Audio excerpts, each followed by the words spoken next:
Injili kama ilivyoandikwa na Luka mtakatifu, mlango ni wa 15 kuanzia aya ya 1 hadi ya 8. Basi watoza ushuru wote na wenye dhambi walikuwa wakimkaribia wamsikilize.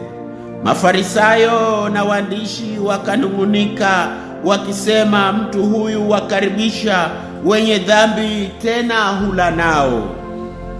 Akawaambia mfano huu akisema, ni nani kwenu mwenye kondoo 100 akipotewa na mmojawapo asiyewaacha wale 90 na kenda nyikani, aende kumtafuta yule aliyepotea hata amuone, naye akisha kumwona kumweka mabegani pake akifurahi, na afikapo nyumbani kwake huwaita rafiki zake na majirani zake akiwaambia, furahini pamoja nami, kwa kuwa nimekwisha kumpata kondoo wangu aliyepotea.